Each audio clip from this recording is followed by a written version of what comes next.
La RTI et les Sikoji vous présentent Lundi Sport.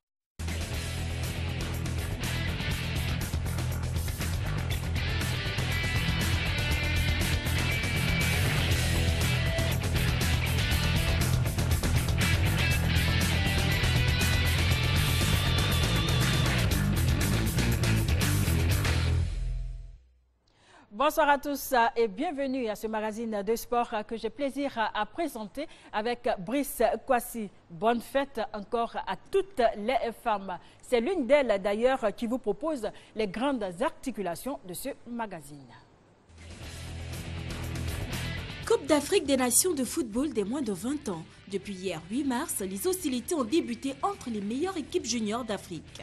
Les éléphantaux de Côte d'Ivoire ont coupé la poire en deux avec le Congo quand le Sénégal, pays hôte, tombe face aux Fly Eagles du Nigeria, 3-1. La Ligue 1 atteint sa vitesse de croisière. À la mi-saison, la Estanda est en tête du classement devant la SEC Mimosa, détrônée lors de la 12e journée. 41e rallye de Bandama. Sur les 205 km, Gary Chains confirme son statut de meilleur pilote ivoirien devant ses challengers Marc Moliene et Ali Jaber. Il sera l'invité de votre magazine de ce soir, ainsi que les Taekwondo Ins ivoiriens médaillés en Égypte. Bonne soirée à Lundi Sport.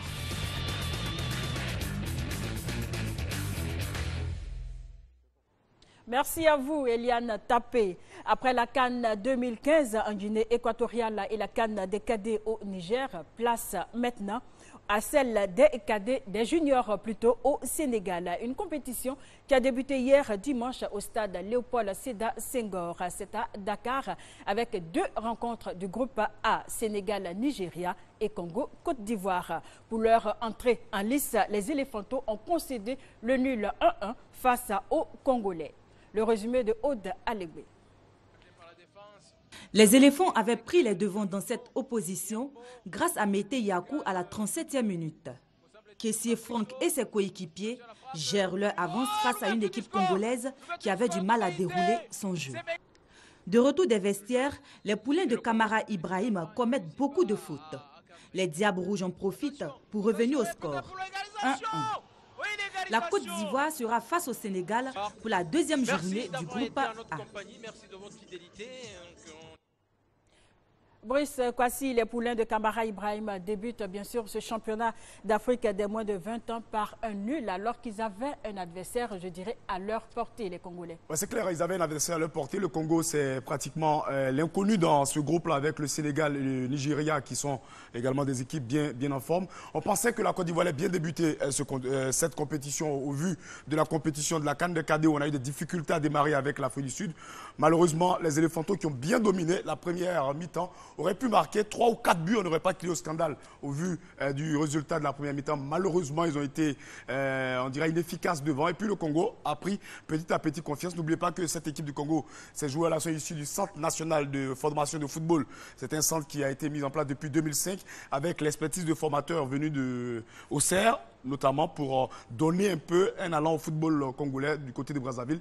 Donc cette équipe a réussi quand même à créer une certaine cohésion en seconde période. Ça a créé des soucis à la bande de Camara Justement, Ibrahim. À cette seconde période, la première mi-temps, les éléphantaux, ils étaient impeccables, on peut dire ça comme ça. Et puis en seconde partie de jeu, méconnaissable. Ah, méconnaissable en deuxième mi-temps. On a été fort étonné de voir un peu cette équipe un peu émoussée en deuxième période avec une équipe, je l'ai dit, qui a retrouvé son football, qui a retrouvé évidemment ses automatismes du Congo, qui a réussi à mettre en difficulté, notamment dans les 20 premières minutes, l'équipe nationale de Côte d'Ivoire junior. Malheureusement, à aucun moment en deuxième mi-temps, on a réussi à hausser le niveau de notre jeu. Et puis finalement, ce qui devait arriver est arrivé. L'égalisation des Congolais. On échappe bien parce que dans les derniers instants, les Congolais auraient pu marquer un deuxième but qui allait coûter cher à la Côte d'Ivoire.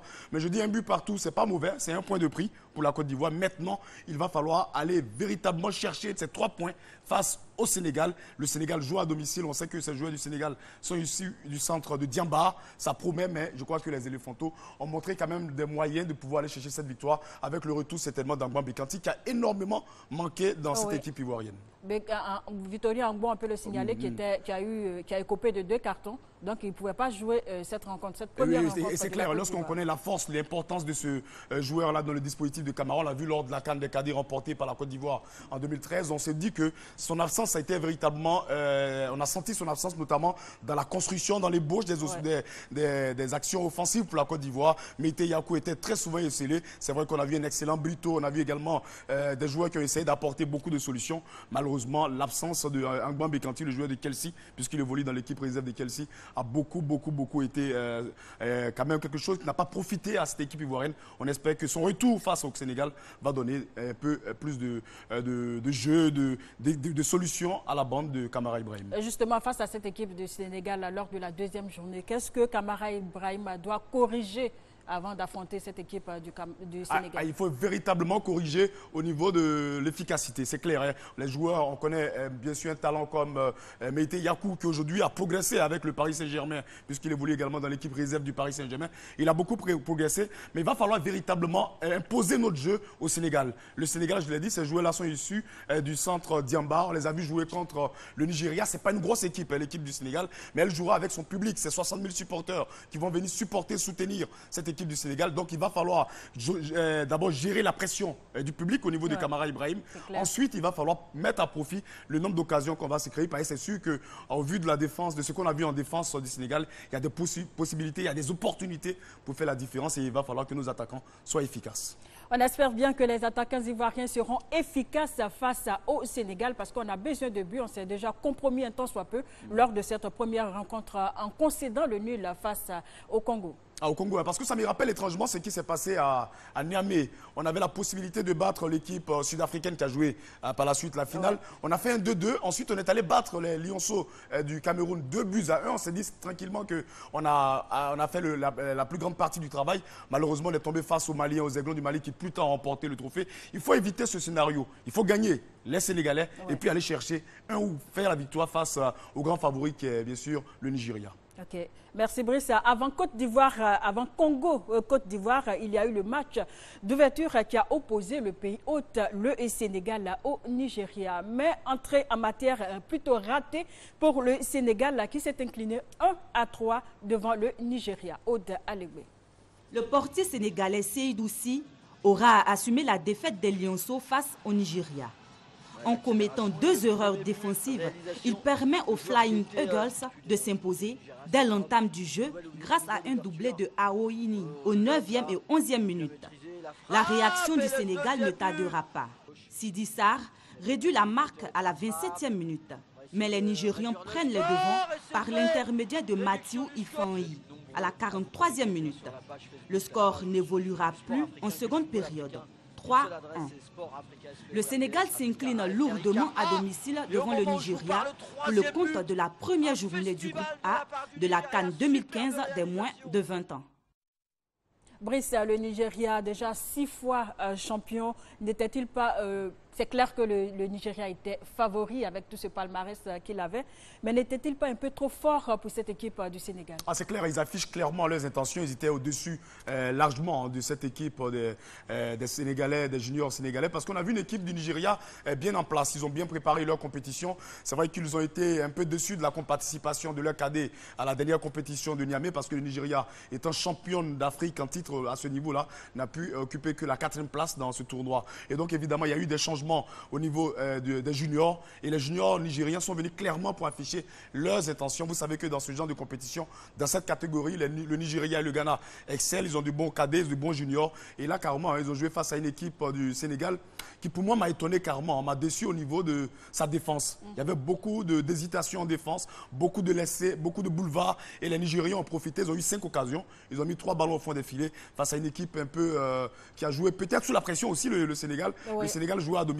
Ils avaient envie de bien faire. Et lorsqu'ils ont été menés par 2-0, ils ont réussi à réduire le score à 2-1. Et c'est en ce moment-là, bizarrement, qu'ils ont laissé de l'espace, des boulevards aux attaquants nigériens qui vont vite et qui sont efficaces parce qu'ils ont réussi à marquer 3 buts sur 5. Ça veut dire quand même qu'ils ont de bons attaquants. Et je crois que le Sénégal cache un peu la pression et surtout paye un peu les hésitations et la mauvaise défense. C'est quand même du Sénégal. Est-ce que cela ne pourrait pas profiter un tout petit peu à la Côte d'Ivoire puisque le Sénégal, pays hôte d'entrée comme ça, tu te fais battre. Est-ce que cela ne va pas profiter un peu aux joueurs ivoiriens? D'abord, le goal à virage est bon. Hein. 3 buts à 1 pour le Nigeria, ça fait ça fait quand même quelque chose chose d'intéressant pour la Côte d'Ivoire. Mais désormais, il va falloir attaquer cette équipe du Sénégal.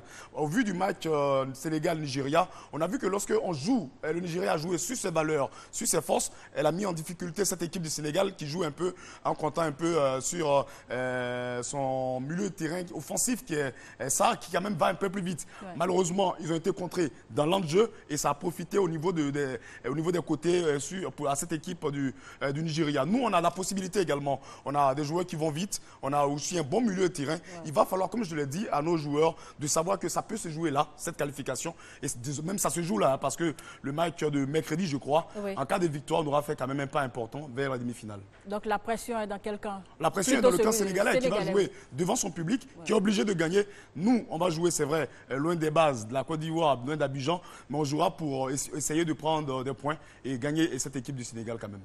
Justement, après le groupe A, le groupe B est entré en action cet après-midi même avec une affiche alléchante. Ghana, Afrique du Sud. Le Ghana s'est imposé 2-0, les temps forts de cette rencontre.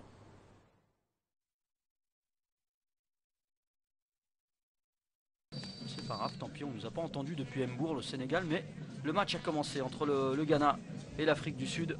Depuis Paris à la réalisation, Serweou, on vous le rappelle, on remercie Serweou depuis Seriba du Super Sport United. Ballon ghanéen toujours. La frappe et le but.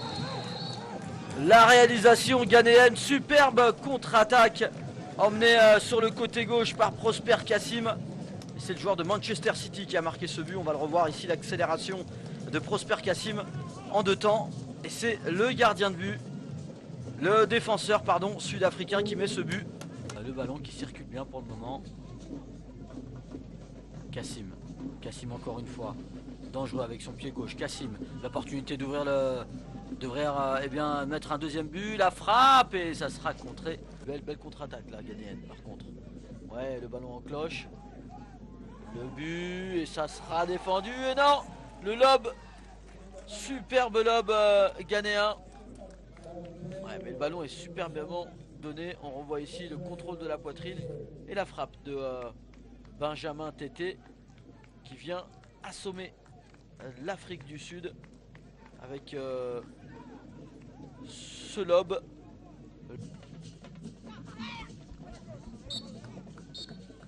C'est la fin de cette première période et on va se retrouver dans quelques instants, dans quelques secondes.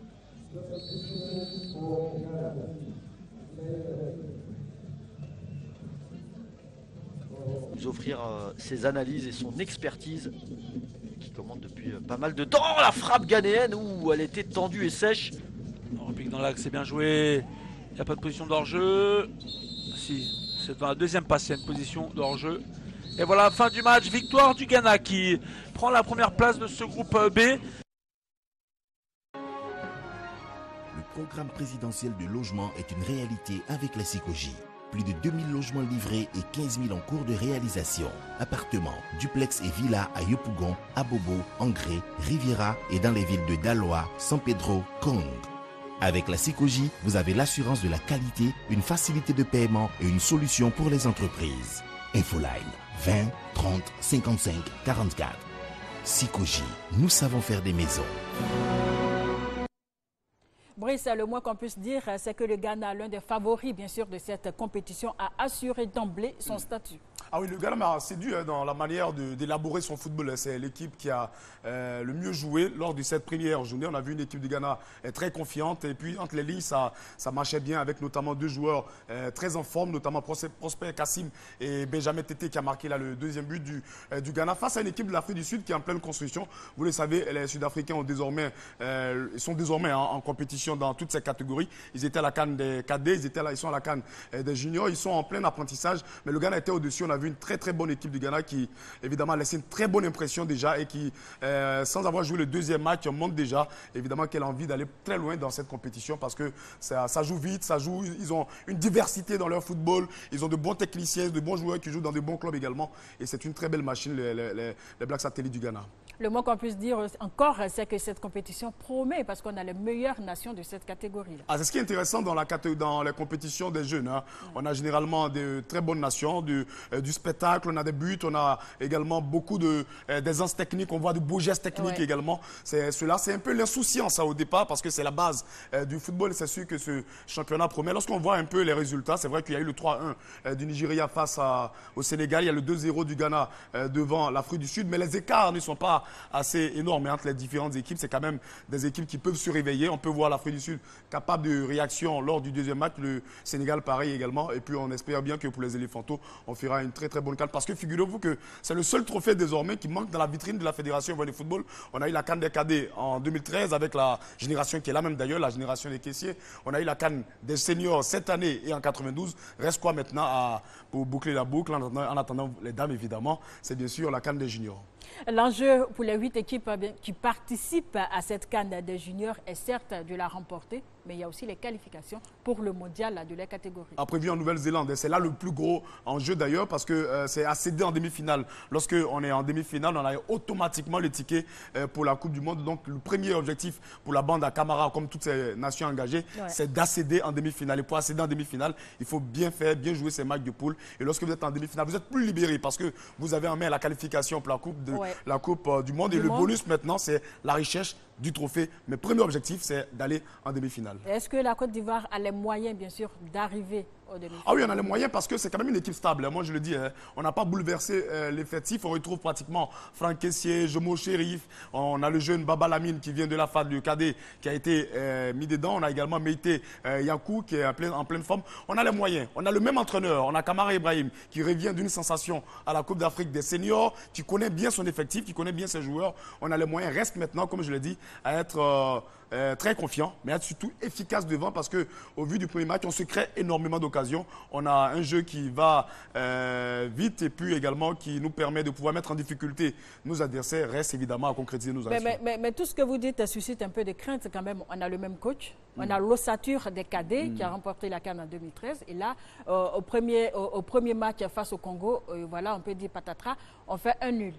Oh, je pense que c'est peut-être un faux pas. Il faut mettre cela sur le compte d'un faux pas. Parce que c'est intéressant d'avoir une génération qui monte ainsi. Cette génération a été conçue comme ça. 2013, elle a remporté la Coupe d'Afrique des cadets au Maroc. En 2015, c'était clair, elle devait jouer cette CAN des juniors. Objectif, c'est de faire progresser cette équipe qui va certainement jouer pour nous les Jeux de la francophonie en 2017 ici en Côte d'Ivoire. Et puis, ça sera certainement cette génération qui va jouer la CAN 2021 ici en Côte d'Ivoire. Donc, on est dans un objectif bien assigné à cette génération-là. Kamara Ibrahim Sekou, il y a des rectificatifs, des réglages à faire au niveau de son effectif. Et je pense que le match face au Sénégal, ça sera un gros match.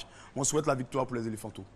Justement, l'autre rencontre du groupe D oppose le Mali à la Zambie. Et pour l'instant, le match n'est pas encore complètement terminé. Mais le Mali mène 1-0 devant le Mali. Nous allons d'ailleurs devant la Zambie plutôt, puisque c'est le Mali qui mène 1-0. Nous allons voir les temps forts de cette rencontre.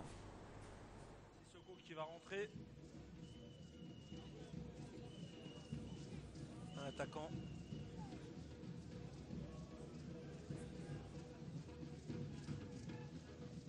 Elle s'appliquer.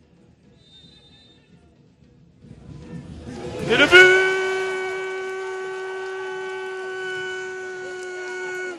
du Mali. Ils ont tout fait pour. Ils ont cette combinaison qui a bien fonctionné. On n'a pas pu voir comment le ballon est parti puisque on va le voir de plus près. Et le mur qui s'est totalement disloqué. C'est du grand n'importe quoi. Il n'y a plus de mur, il n'y a plus rien. Là, le gardien qui ne peut quasiment rien faire sur ce coup-là. Le Mali qui avait fait une belle entame de deuxième période. Donc forcément, score quasiment logique et mérité.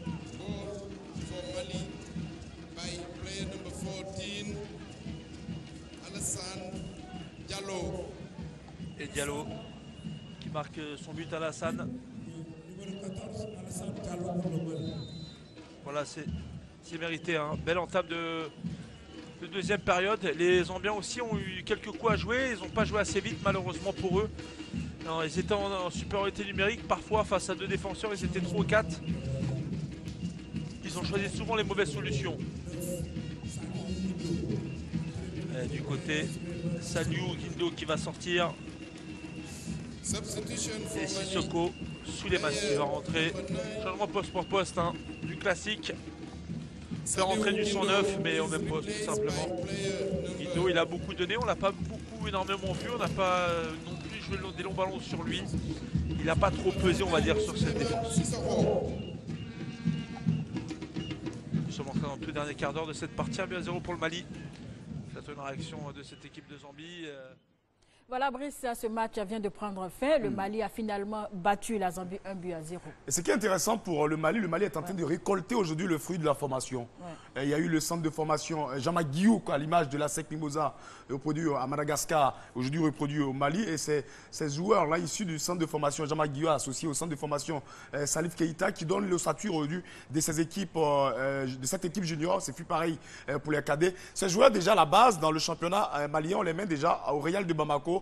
Vous les retrouvez au Djoliba déjà. Donc, ils se frottent déjà à la haute compétition. Et aujourd'hui, lorsqu'on les met en sélection, ça fait une bonne osmose et ça donne évidemment cette dose-là. Aujourd'hui, le Mali est en train de récolter les fruits de la formation parce qu'ils ont été champions des cadets récemment, il y a seulement un peu plus d'une semaine du côté de Niamey. Cette équipe encore bat la Zambie, entre bien en compétition. Oui. C'est des joueurs qui sont fins techniciens, on le sait, les Maliens, et qui aujourd'hui sont en train de, évidemment, se mettre également dans l'objectif, également comme la Côte d'Ivoire. C'est 2017-2021 à voir le Mali jouer. Oui. Mais on retrouve quelque chose qui est symptomatique dans cette Coupe d'Afrique des Nations. On retrouve pratiquement les mêmes équipes qui étaient à la CAN des cadets. Oui. La Zambie, le Mali, la Côte d'Ivoire, le Nigeria, ces équipes-là sont encore bien présentes. Ça veut dire qu'aujourd'hui, voici les équipes qui sont en train de dominer le football africain. Mais un gros, on va dire, le plus gros lot vient de l'Afrique de l'Ouest. L'Afrique de l'Ouest qui a raflé tout. Hein. La Côte d'Ivoire a remporté la Coupe d'Afrique des seniors. Le Mali a remporté la Coupe d'Afrique des cadets. À qui la Coupe d'Afrique des juniors, parce que l'Afrique de l'Ouest devient visiblement la zone évidemment du football africain. Ok. En tout cas, pour l'instant, pour la CAN des juniors, on saura, la question reste posée. Ah, mais c'est parti un peu pour être de l'Afrique de l'Ouest. Il y a la Côte d'Ivoire qui est prétendante, il y a le Nigeria qui est le grand favori, il y a le Sénégal, il y a le Mali, donc ça ne sera pas loin de cette zone-là. On va revenir, Brice, sur le match qui a opposé le Congo, bien sûr, à la Côte d'Ivoire. On a un envoyé spécial à Dakar, il s'agit de Ange Alain Assoukou. On a vu, bien sûr, ce qui s'est passé sur le terrain. Maintenant, Ange Assoukou va nous dire ce qui s'est passé pendant ce match ou après ce match. La communauté congolaise est importante à Dakar et de nombreux Congolais se sont déplacés au stade Léopold Sédar Senghor pour le match Congo-Côte d'Ivoire. Ils sont tous convaincus de la victoire face aux éléphantos. On est là pour supporter le Congo, le Diable Rouge. Et c'est notre équipe, il faut le soutenir. Parce qu'aujourd'hui, on va battre la Côte d'Ivoire. Quand l'adversaire est faible, le match il est facile. Le match est déjà gagné. Tu as raison, mon gars. Nous sommes venus pour gagner. Le Congo va battre. On va battre 2-0. 2-0. 2 buts. Nous sommes les vainqueurs. Vous jouez contre qui? Contre la Côte d'Ivoire. Contre la Côte d'Ivoire. On va battre. Et le match sera facile. Ils ne vont rien voir. Plus que le mot facile. Ils ne vont rien voir. On va gagner. Les éléphantos, eux, sont à l'échauffement et ne sont pas atteints par cette euphorie congolaise. Ibrahim Kamara et Sipoulin préfèrent jouer la carte de la concentration. Les supporters congolais sont très bruyants, mais la domination ivoirienne est nette en première période. Elle se solde par l'ouverture du score. À 1-0 à la mi-temps, l'espoir fait place au doute chez les Congolais. Mais en deuxième période, contre toute attente, les éléphantos baissent de régime et concèdent l'égalisation. Les Congolais peuvent laisser éclater leur joie. Ils reviennent de loin. Le buteur congolais Silver Mboussi est même désigné homme du match. Pour les Ivoiriens, il faudra mieux gérer les efforts lors du deuxième match face aux Lionceaux du Sénégal. On reste avec Ange Assoukou qui a recueilli, après bien sûr cette rencontre, des réactions. Nous allons les écouter. Je peux dire que c'est un peu de regret parce que vu l'ensemble du match, on méritait mieux ce soir. Et comme je voyais dans la compétition, c'est bon. La messa la partita. Un premier mi-temps pas bon. Nous avons joué un bon deuxième mi-temps. Je suis content de la réaction de l'équipe. Mais nous devons trouver les solutions pour comprendre le premier mi-temps. Parce que l'équipe a joué un mauvais mi-temps. Ha giocato malissimo, non male, malissimo.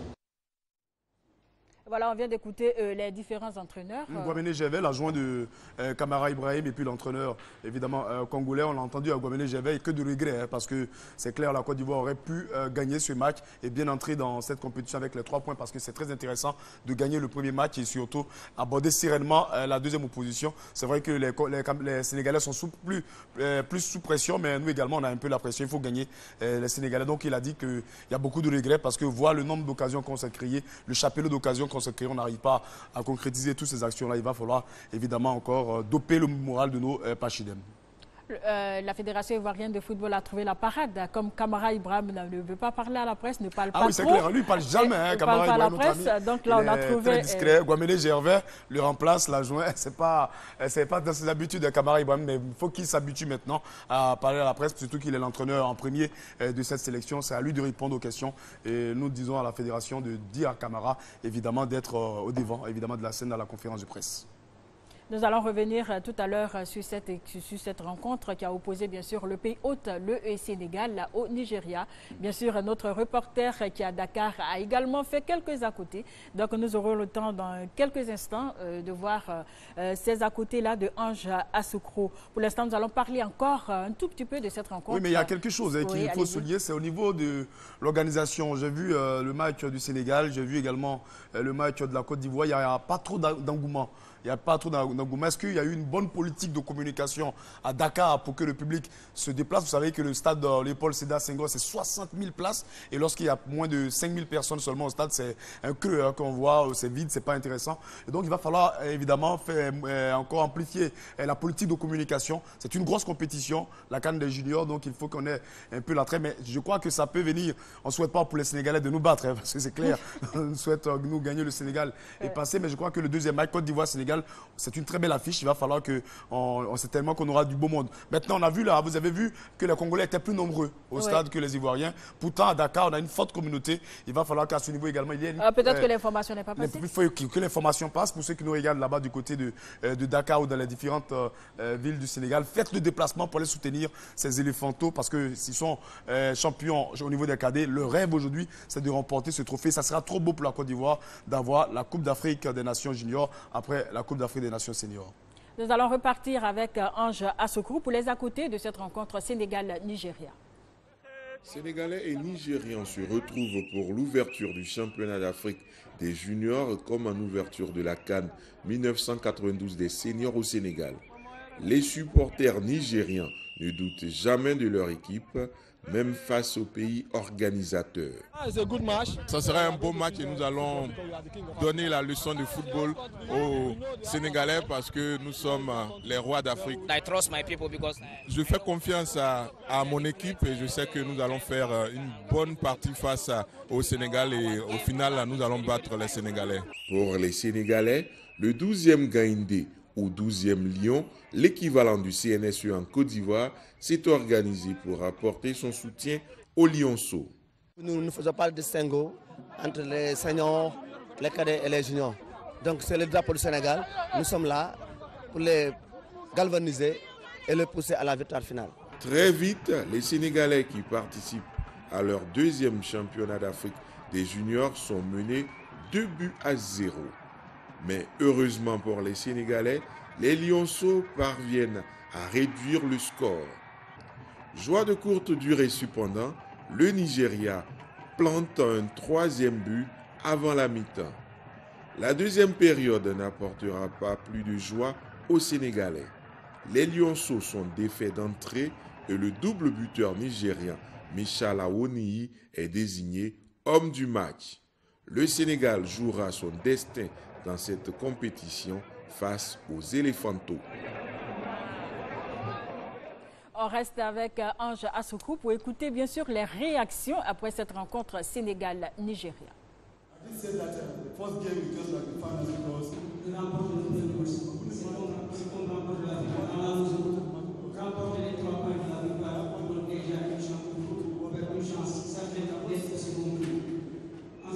nous n'avons aucune information on est mal rentré dans le match. On a pris 2 buts cadeaux qu'on a donnés à l'adversaire. Mais je pense que les jeunes se sont ressaisis et en deuxième mi-temps, l'équipe était meilleure. Maintenant, il n'y a pas de souci. Le premier match est fini. On va entamer le deuxième match. Et maintenant, je pense qu'on a toujours nos chances entre nos mains. Il faut gagner les matchs qui restent pour assurer notre qualification. C'est vrai qu'on a manqué de lucidité devant les buts et ça paye. Mais c'est le football. Moi, je crois bien à mes attaquants parce que ce sont des buteurs. Mais aujourd'hui, ça n'a pas marché. Mais n'empêche, on va continuer à travailler. Et voilà, il nous reste encore 2 matchs. Bon, j'espère qu'ils vont manquer des buts encore.